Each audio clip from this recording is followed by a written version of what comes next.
don't call me Jiggy when I'm home, they call me Snowman here. We ain't never home, but treat the city like the base, yeah. You know where to look if you're looking for the wave, yeah. Looking for the... Snowman, we back. Yes, indeed. Welcome to EuroSteppin Podcast, where we're here to interview these players who played in Europe, lived in Europe, and spent all of their career in Europe. Like I said before, we don't just interview Americans. We also interview the Europeans that played in different countries. Today, we got a very special guest, a guy who's known to get buckets, a known bucket getter around Europe. Right. He was such a bucket getter, he had his jersey retired for Red Star, which is rare. Not a lot of people get their jersey retired at any club in Europe. He was a EuroLeague top scorer for 3 years. EuroLeague first team. He's been second. Time out. Okay. Time out. We got to do him right. He was EuroLeague top scorer 3 times. I said that. Uh-huh. Okay. Well, shoot. 3 times EuroLeague top scorer. There you go. Spanish League champion. He was a Spanish Cup winner. 3-time Spanish Super Cup winner. Spanish League top scorer. All Spanish League team. I mean, this guy got so many accomplishments. I'm sorry, I can't go through all of them. Just know that if you step in front of him, he's going to give you a bucket. That's what he's known for. So welcome to EuroSteppin Podcast, Igor Rakočević. Thank you very much. Thank you for the invite. I'm glad to be with you guys. We appreciate having you, man. It's been we've been going through it a little bit, trying to get our schedules together, but it's good to finally have you here, man. I'm excited. Igor, let's jump right into it, man. Talk to me a little bit about how you got started. Like, you started back home. Your first club was Red Star. How was it for you coming up playing your youth ball? When did you realize, you know what, I got something special here?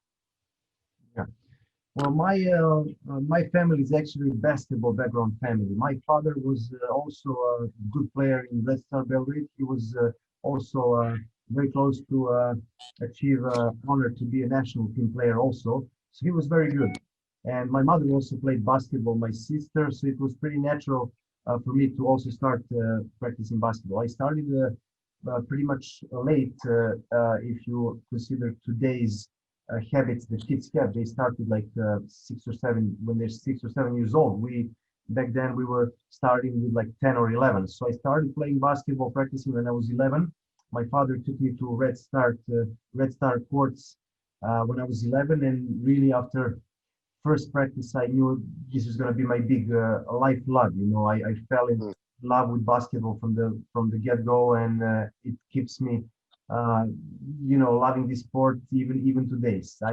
I'm retired for 7 years now, and what is funny is that I never stopped dreaming about basketball. So literally every second day, every second day, I dream of playing basketball, and I cannot get rid of it. You know, sometimes it really haunts me, you know, because usually when you have a dream, you dream that you're slow, weak, you cannot get anywhere. Same is with basketball, you know, like I'm trying to get in the game, coach doesn't want to get me into the game, or I feel very weak, I cannot score even a layup, you know. So those dreams come to me every second night, you know. It's amazing. I didn't, you know, while you're playing, while you're a professional player, you know, sometimes you're tired, you say, oh man, I can't wait to finish, to rest, to enjoy life. But you're not aware how much this basketball gets into your blood and your soul. You know, you are basketball because all your life you play basketball, and there's nothing else you can do until you finish and you start rediscovering yourself. So that's it. That's how I started, you know. And it's the third sport that I tried to train. First, I practiced table tennis. It's not we call it ping pong. Ping pong, yeah, we call it also ping pong, yeah. So I started ping pong after a few practices, you know, coach came up to my father and said, "Hey, look, I gotta be honest with you. You know, he's not talented. You know, take him somewhere else." Right. Look, I have no clue why he took me to ping pong. I mean, why to ping pong? You know. But then after that, he took me to swimming school, and I started practicing swimming. And then there was like exams, so you swim in a big Olympic pool alone, you know, without help of the instructor. And if you go through all length of the pool, you pass the test. And I failed, you know, after like 10 swings or whatever you call it. I started choking, you know, in the water, and the trainer took me out, and I failed. So then I went to basketball, and after first practice, you know, the coach said, "Hey, bring this guy tomorrow again, you know." He's the third one, yeah. Igor, I want to ask you: were you always a scorer? Like it was just in you from when you started playing? You just knew how to score the basketball, or was that something that came over time? Yeah, you know, actually, I was always a scorer, even in junior time period of my career. When I was 14, 15, 16, people knew me because I could really score. But the funny thing is, when I started playing for the first team, the senior team of Red Star, I just watched like a few months ago. I watched there was like a demo tape of me before I went to draft my first senior season at Red Star. I was playing such a great defense, man. I was like the first stealer of the walls in my league, you know, top steals guy, and I was playing such a good overplay defense, you know, because that's how I got myself minutes. And I was surprised because I forgot, because 1 year or 2 years after that, I converted back to my scoring game. But I think it's natural when you enter as a young guy to some professional senior team. There are guys who are older, who are scorers, and they need you to bring fresh blood, energy, and to play defense. So my first season in Red Star, maybe second, I was more of a defensive player, pressure guy, 24 feet defender, you know. So it was my the way to get some minutes. But naturally, I was a scorer from the very beginning. Yeah. Tell me this, man. During that time, when you were a young guy on the team, it's really good to have you tell, you know, somebody as accomplished as yourself. It's good to have you tell these stories about how you earned minutes, right? You didn't come in with these great or incredible expectations. You didn't come in thinking that you deserved, I don't know, maybe you did, but can you talk to us a little bit about how you were able to manage not playing a ton of minutes early, or how you were able to manage not being the guy from the very beginning? Yeah. Well, you know, it comes from discipline. If you are taught that in a team, it's normal that every player has its own role, that makes it easier for you to accept it. So naturally for me, when I came playing for the first team, I was a defensive guy, you know, pressure guy, and you could see in the eyes and in the behavior of the older players that they really liked what I was bringing to the team, and that gave me a lot of confidence. And you know, coach noticed it also, and he started giving me more minutes. So I was thinking of, you know, when I come back to youth selections with the national team, with the guys of age, I'm gonna, you know, play my game, what I'm best at. But at this moment, the team needs me to do this. So this is what I was doing, and they really appreciate it. You know, so it's, you have to be smart in these things. You know, for a young guy, for example, a guy who's a rookie in NBA or in some big team, you have to be somebody like LeBron James or Kevin Garnett or Luka Doncic, who was actually not like 17 years old when he was drafted. He played in Real Madrid. He achieved something, won a gold medal with the Slovenian national team. You know, he had some achievements. But for somebody to not compete in any good league, not to achieve more or less anything, you have to be LeBron James or Kevin Garnett or those guys to come to the NBA in the first year to say, hey, I'm a franchise player, I'm gonna score and you're gonna build a team around me. In Europe, that's not gonna happen. In Europe, it's impossible. Only in the NBA. So this is how all young players have to go through this process to start growing and to earn minutes. And I think it's good because you learn every aspect of game. Right. So you make it through those first stages, right? And you start to develop your confidence offensively, maybe even at that level, and you start to score. Can you talk about a little bit about when you got to that place and you started seeing yourself have a lot of success, and then as you're starting to have that success, can you talk to us about how the NBA became a part of your journey? Yeah. The story is like this. When I started playing basketball, I quickly fell in love with Michael Jordan's game. I probably am the guy in Serbia who watched Michael Jordan's movies the most times. I literally knew every single basket, every single word from those documentaries, And the funny thing is, when I was young, there were few basketball courts in the neighborhood. So you had to watch from your terrace and wait until the older guys finish their game and go. And when the court is free, you quickly sprint to get 10, 15, 20 minutes before they come back or something. So I was very small. I was obsessed with the slam dunks. That was my obsession. I didn't care when I was young if I was gonna win titles, do 30 points a game or whatever. I just wanted to get to the NBA and compete in slam dunk competition. This was my dream when I was young. So because I was short, I always was finding a stone, a square-shaped stone, which I would put under the basket and then run and jump off this stone to make the dunks. It was pretty attractive, but it was also dangerous because many times I was able to dunk, pull myself onto the ring with the arms, but then fall down and come back home bloody, and with the skin, and my mother and father was like, "Hey, who beat you? Who did you fight with somebody?" And I said, "No, it's basketball." He said, "What kind of basketball is that?" So that was fun, So my idea was just to go to the NBA to compete with slam dunks, and that would surprise probably most of the guys who didn't watch me when I was a kid, because later I competed in a scorer, jump shot player, not much of a dunker. But if you look at some of my videos on Instagram or on YouTube, you could see that I could dunk, very good. Right.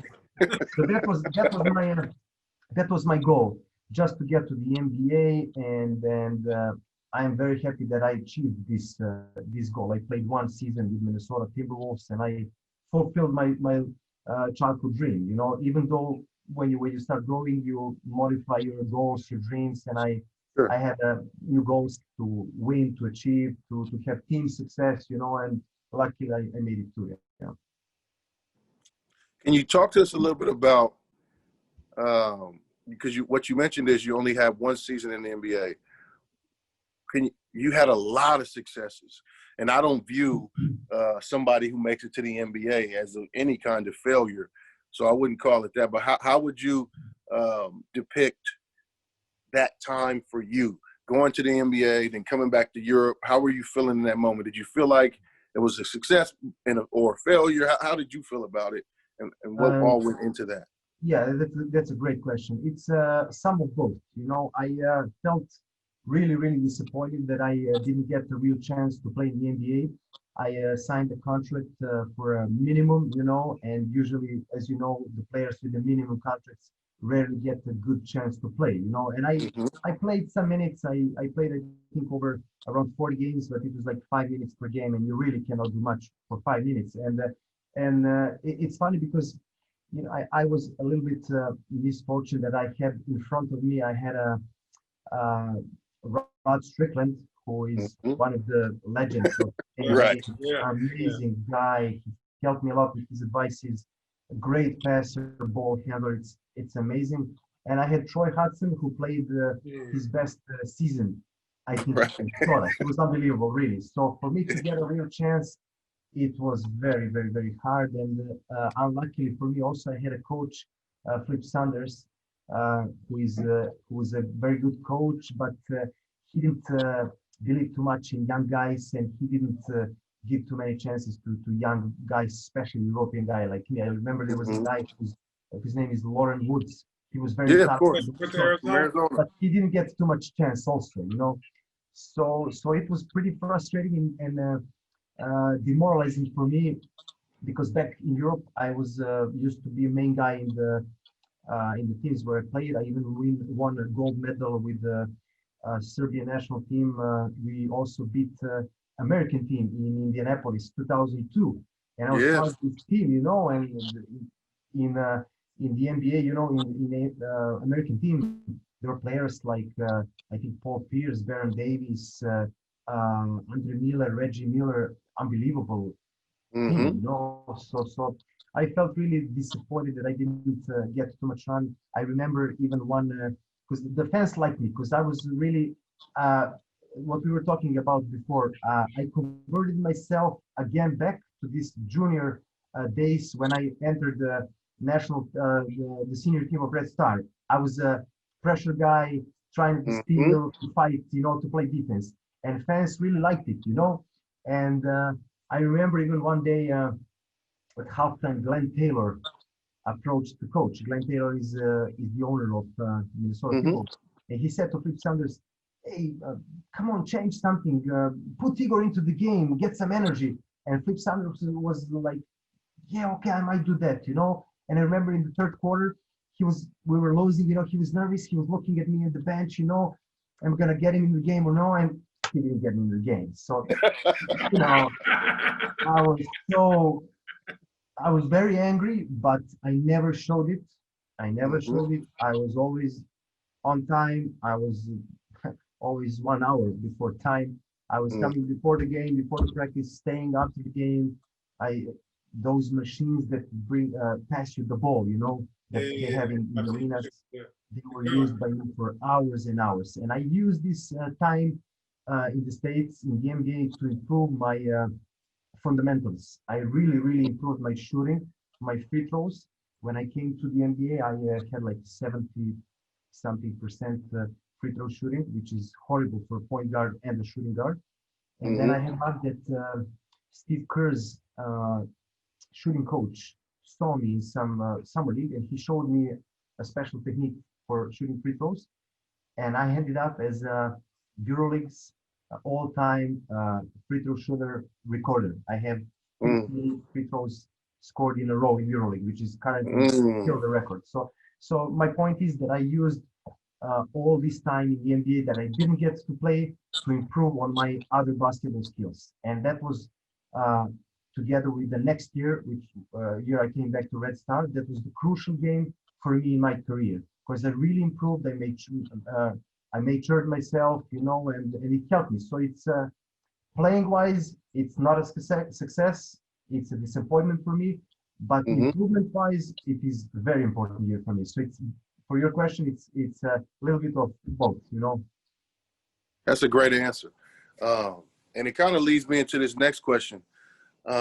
So many American guys run into situations where they come over, and maybe you've seen this, and I'm hoping you can talk about this, but so many American guys come over to Europe, and they're in similar situations where maybe the coach doesn't exactly believe in them once they get there. Maybe they didn't show his teammates and the coach that he's actually ready for high-level European basketball. Can you talk to some of these young guys now about maybe adjusting their approach, or kind of the way that you did? Can you talk a little bit about that and what would help these guys get to a place where they can be successful in Europe? Yeah, that's a very interesting subject. I think most of the American guys come overseas to play after college or a few years in the NBA with the presumption that European basketball is weak and that they're going to play easy. Trust me, it's completely different, you know, because it's different game. First of all, comparing to the NBA, the rules are different. The three-point line is more in. There are no defensive 3 seconds. That means that the guy can stay in the middle of the under the rim and wait, just wait. It's much harder to score a layup, to dunk, or do things like that.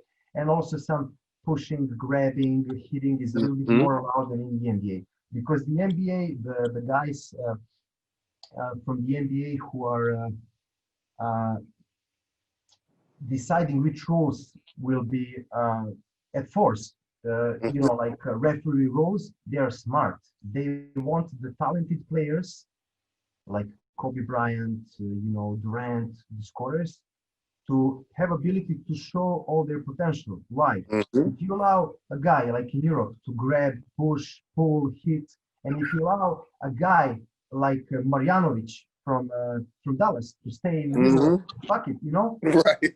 Kobe Bryant is not gonna dunk, or he's gonna dunk 10 times less than he really dunks. Right. So they make the rules to favor the talented players. They're smart. In Europe, it's different story. Also, the first step, how in the NBA you can catch the ball and 4 steps and go. In Europe, if you do it, it's travel right away. Yeah. So there is huge difference. So it's in Europe, it's much easier to shut down a guy from scoring. Much easier, trust me. And I always say, and people from the States were laughing at me when I was saying this, but in NBA, it's way easier to score.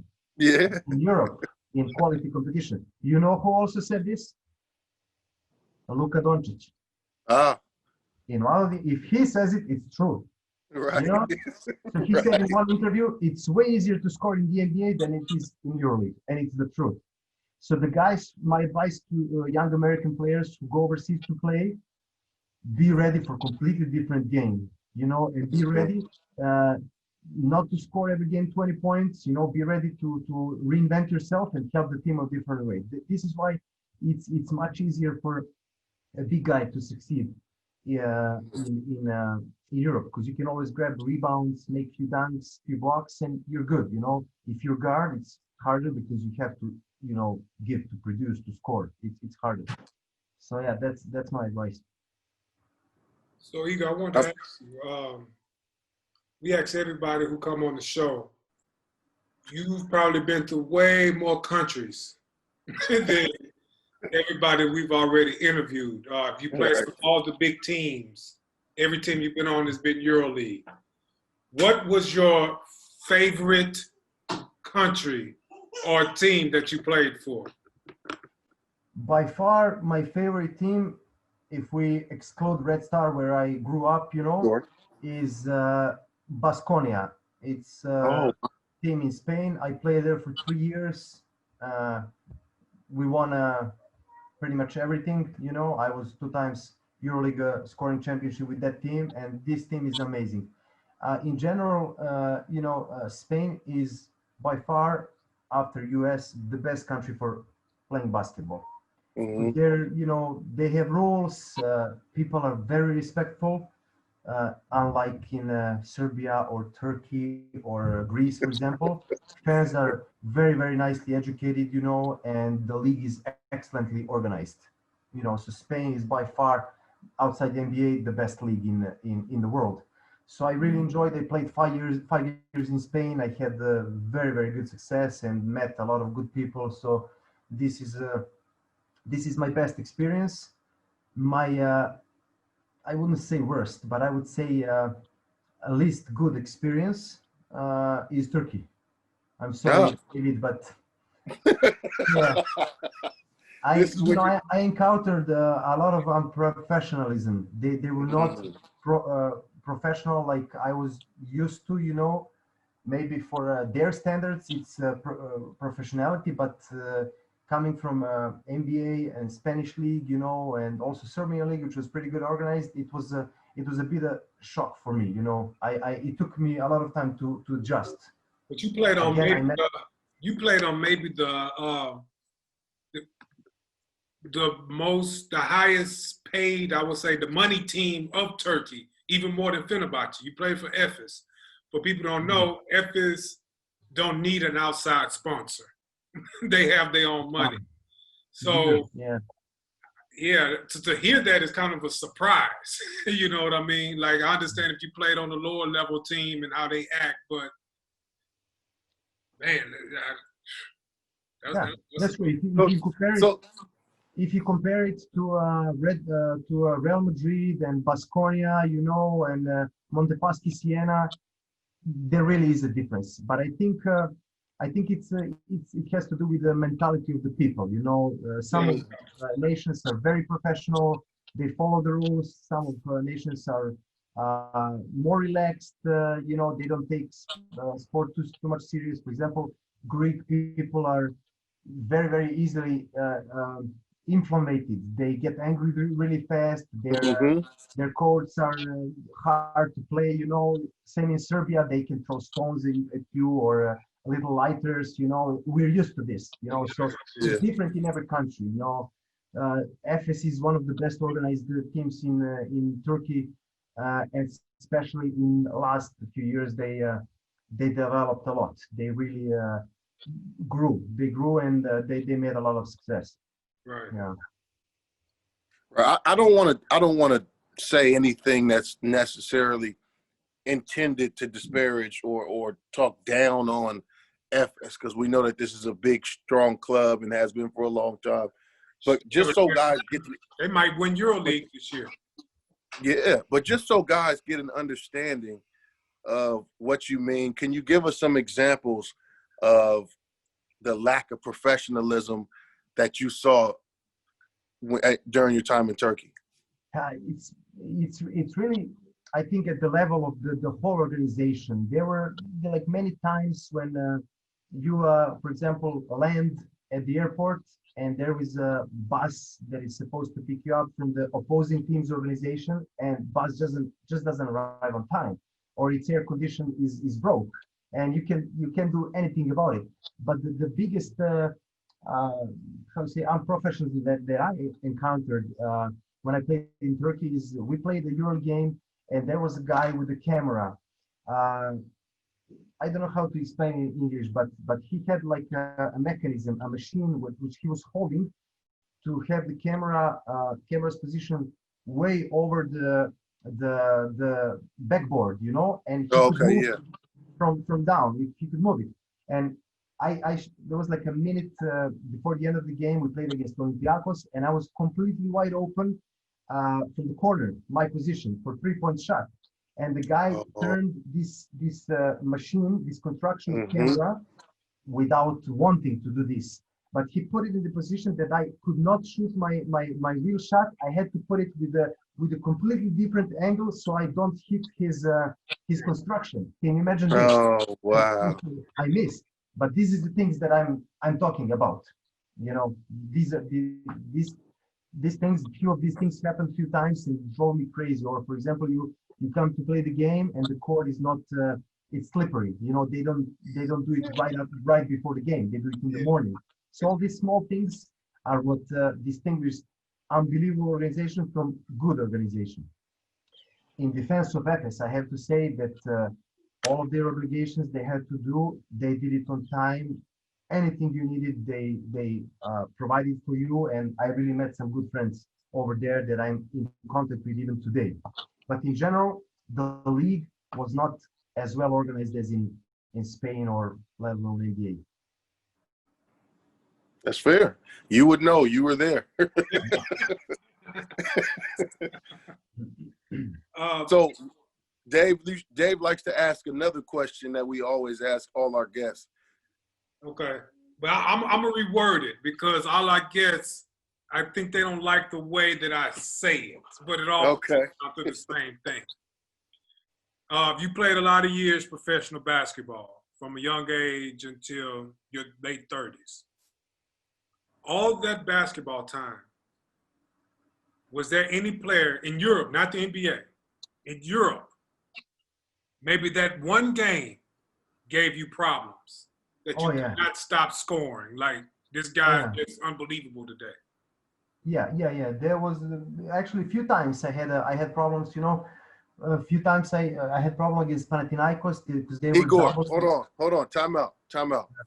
First thing I want to say to you, thank you, Because you're right now, what you're about to do, you're about to be real. You're about to be genuine. Oh yeah, of course. Thank you. No, wait. There's so many guests that come on this show, and we ask them the same question, and they go like this. Yeah, I don't think anybody ever killed me. I don't think anybody ever. I'm like, man, come on. It happened to all of us. It happens, so it has to happen. Yeah. Right. So yeah, go ahead. You're welcome. No, I'm trying to be honest. If you're honest, it's the best way to communicate. There are a few times that Panathinaikos made me problems to score. I think one game I scored like 4 points, and it was an important game. I was, because they were double teaming me all the time. When I received the ball, they were double teaming. But the player who made me the most problems in my career is Charles Smith. He's a two or three guy. I actually played with him 1 year in FS. He also is a guy who played a little bit in the NBA, and one game he defended Michael Jordan pretty good too, because he's very long, he's very, very quick and athletic.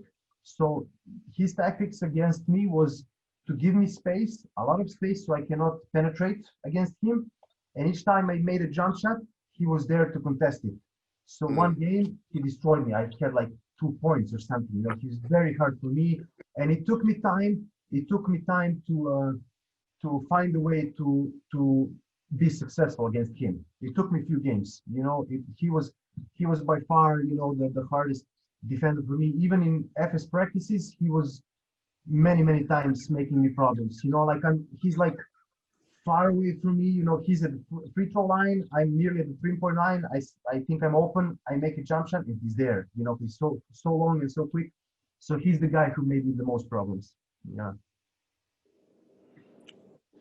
Is there anybody who you couldn't guard? I think there were many guys. I was not such a, in early days, I have to be honest with you, in early days, there were very few guys that I could not defend, because I was focused on this part of the game, and all my energy was spent for defense. But when your team depends on you scoring, nearly all the teams depended on me.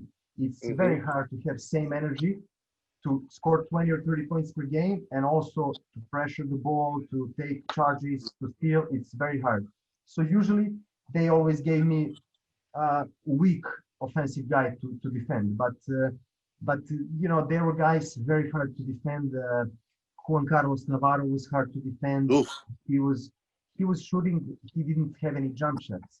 He was just shooting from the ground, So you're there, but he just throws the ball. He doesn't jump, And Luis Bullock was so slick, Luis Bullock from Real Madrid. Oh, he was hard to defend, He had that shake move with left dribble, and you just are ready, but then he shoots it in your face. Those two guys were very hard to defend. Most of the times I didn't have much success. Yeah. Igor, another question I like to ask people, man. We've all had a lot of experiences, outside of basketball too, in these different countries. We've all seen some mind-blowing things. Oh yeah.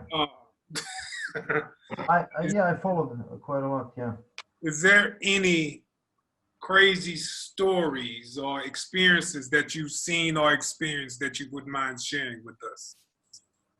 You mean in connection with the things that are happening now in the States?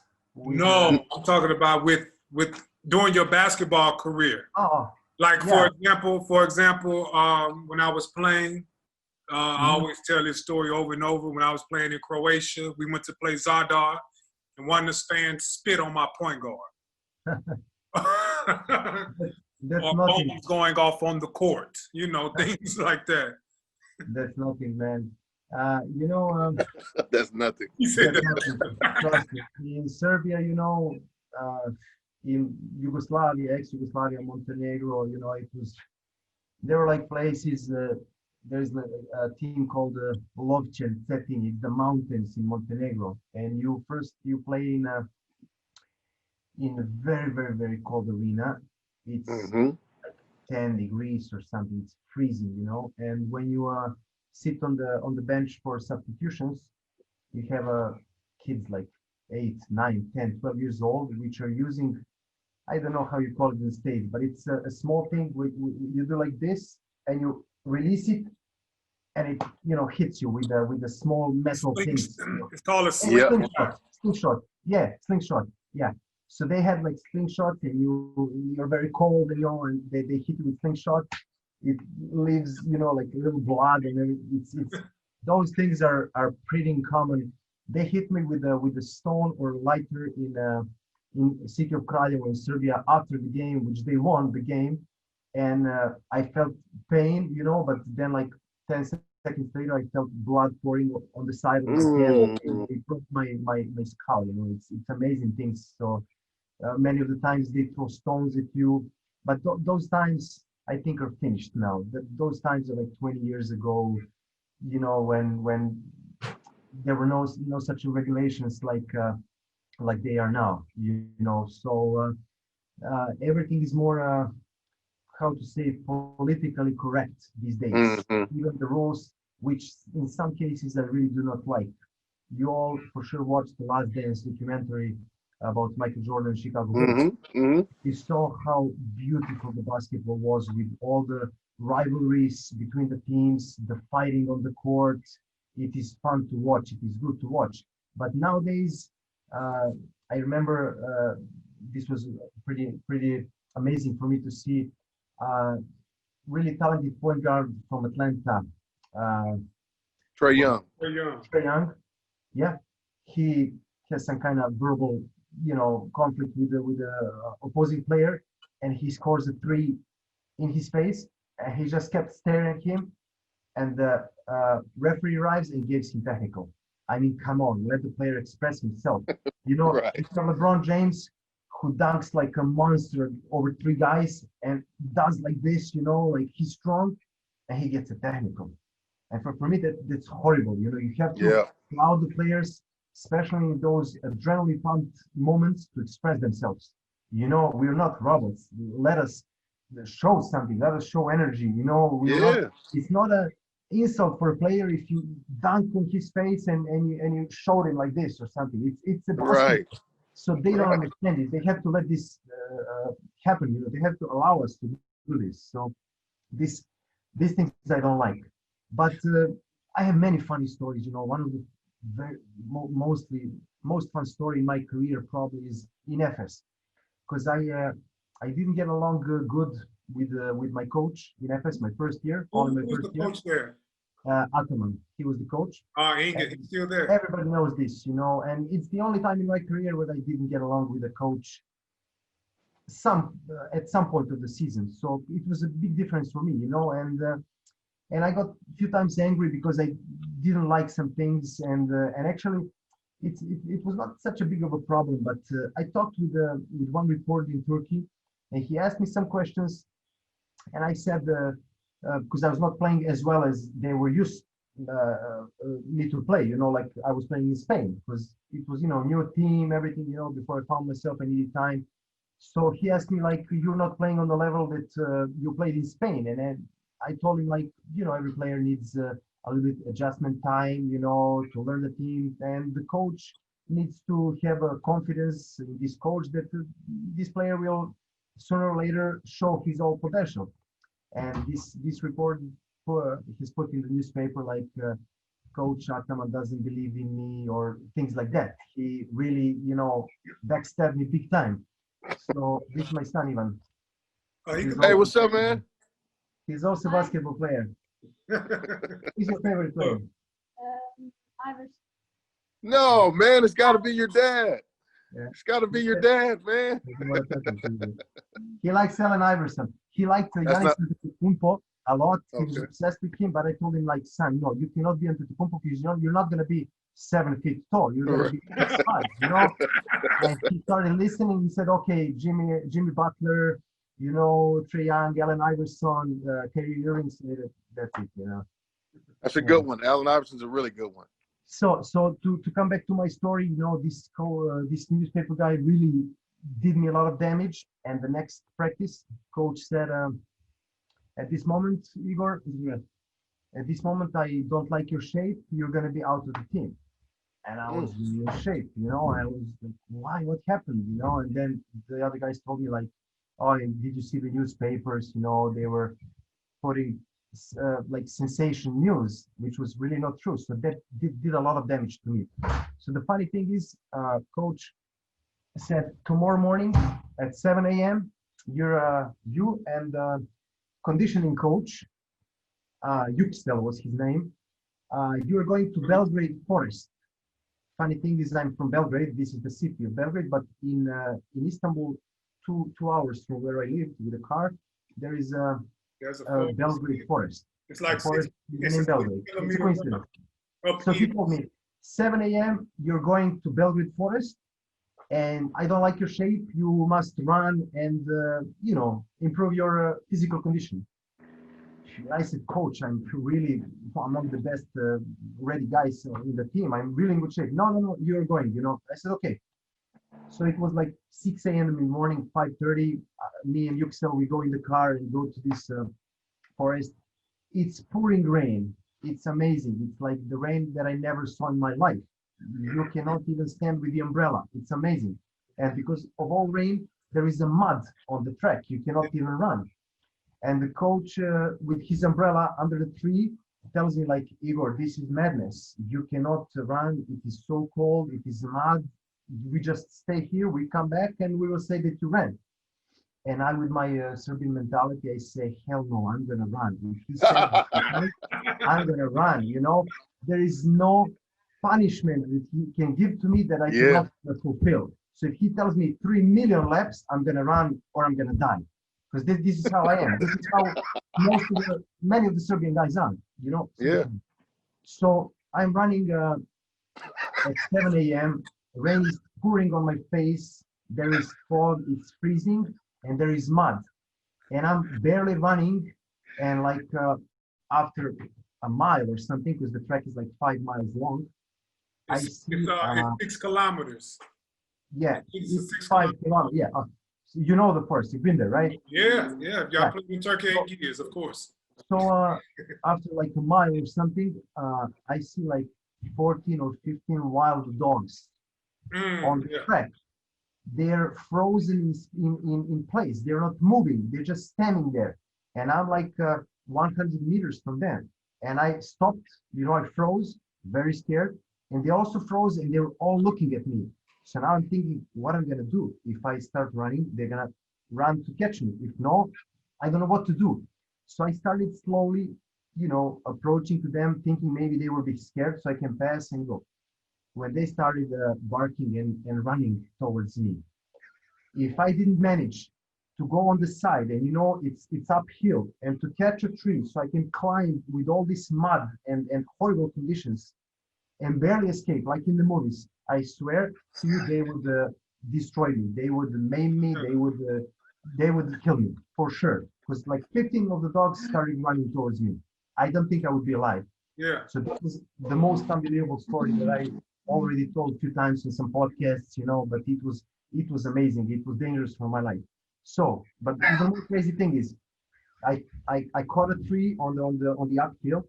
I managed to escape, and I went on the higher ground. I went to pass them.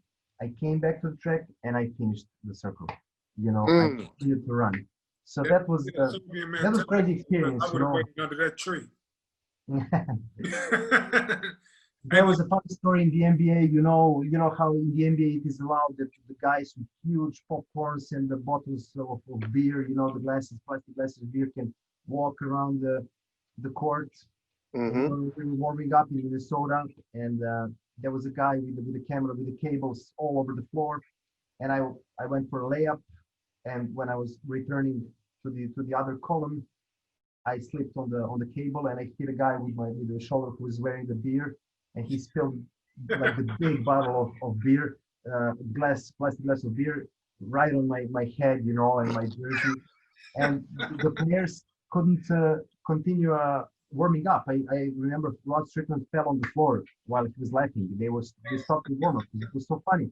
And I smelled of alcohol the whole game, and they were like, "If he's gonna see that you were drinking alcohol before the game, you know, you're gonna be kicked out." And I was, you know, it was horrible, man. So many of these stories I have. But, yeah. What people don't know about Turkey has a lot of stray dogs and cats just walking the streets. And if it's the middle of the night and you walk across a group of those dogs, they're going to try to get you.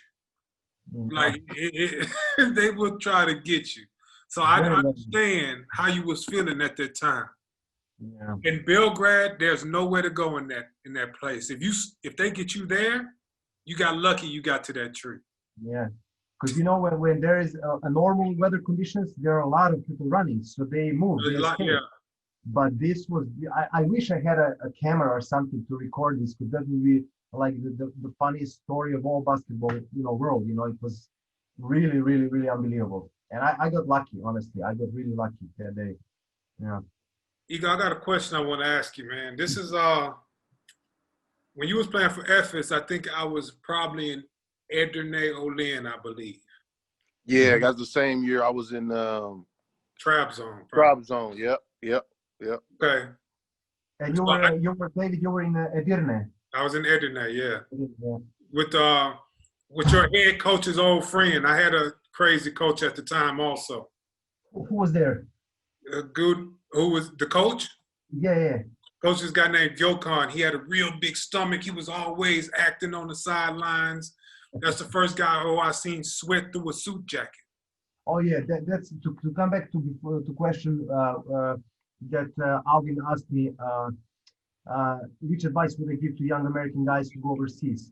Be ready that the coach can choke you or hit you in the head or say very, very mean things to you and your family, because that's how Europe is. Seriously, The funny thing is, on one of the national team games, and national team is like the highest of the highest levels. Mm-hmm.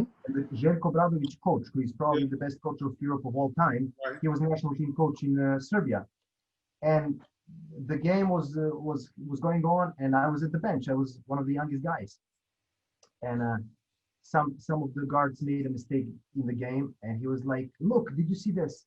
If I put you in the game, you're gonna do the same thing." And I was just scared looking at him. And he said, "Are you gonna do this mistake?" I said, "No." And he took the board, this drawing board that the coach said. He said, "Yes, you will." He hit me with this board on my head. Seriously, hit me very hard, And we in Europe are very used to this. And I don't know if it is an insult or something. There is a good saying that my father was always telling to me: if the coach stops screaming at you or telling you have to do this or that, then you're finished. If the coach is always saying to you, do this, do that, that means he counts on you and he wants you to produce and to be part of the team. So after the game, he apologized to me, but I tell him, you know what? Hit me 5 times, but just let me play, So that's how it is in Europe. They have to be ready for a whole different relation between coach and player, not like in the... Probably in Europe, every second coach has a mean attitude like Bobby Knight, maybe, Yeah. So, yeah, that's how it is.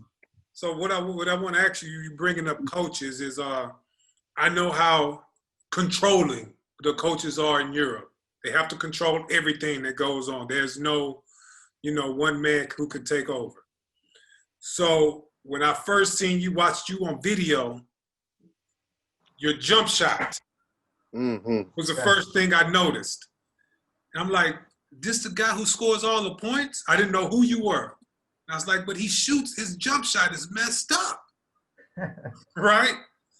So the question is, how many coaches tried to change your jump shot? Actually none of them. Really? None of them, Yeah, really. The only coach that changed my shooting is the coach of Steve Kerr. I don't remember his name, in some of the summer leagues that I played for the NBA. And because my shooting mechanics was very bad for free throw, this is the only aspect of my shooting that got changed. No other coach tried to change my shot, because I was usually scoring and I didn't have problem with the percentages, So yeah, only free throws. But most of the times I was when I made those jump shots, I was jumping up front.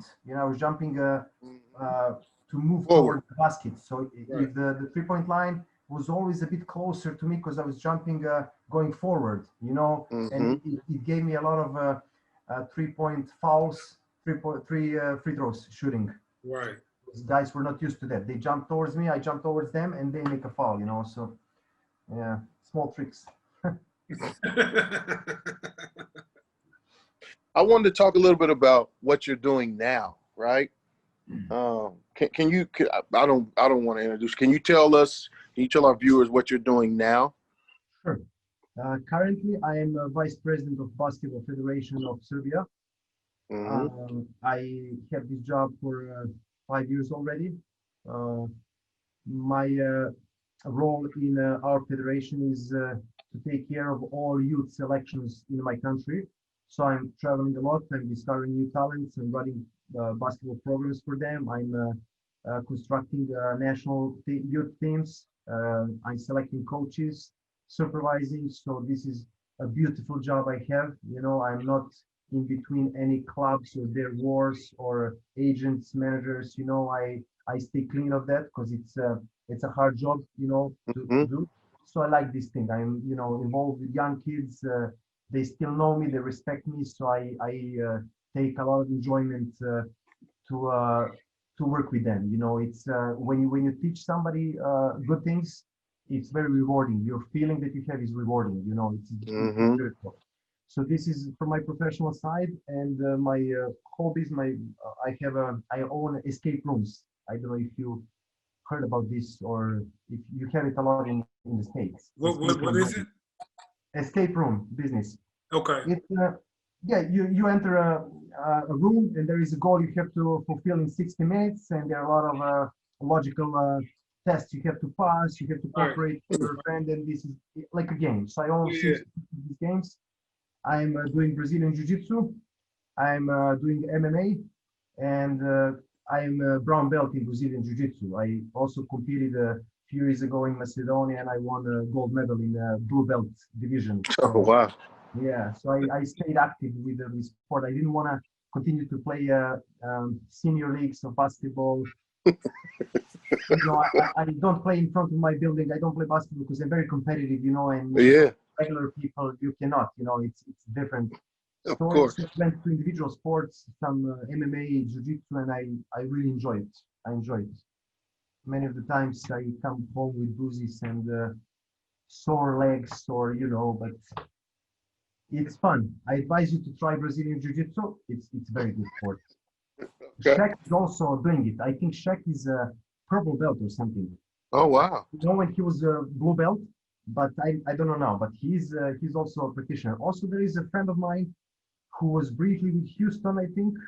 He played with me in Basconia, in Tau Ceramica. His name is Gabe Muoneke. Gabe Muoneke, yeah. I know. I'm from Houston as well, so I know Gabe. He's black belt, Brazilian Jiu-Jitsu black belt. I know Gabe well. Gabe is a good guy, very good guy. Oh, man. And we want to thank you for, you know, coming on here, giving us your knowledge. I would say you're a Serbian legend, one of many. No question. One of many Serbian legends.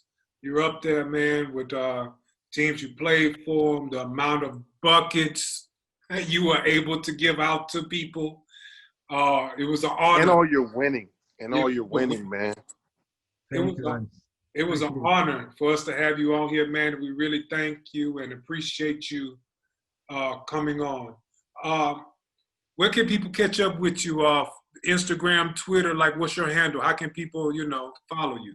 I have a Twitter and Instagram profile.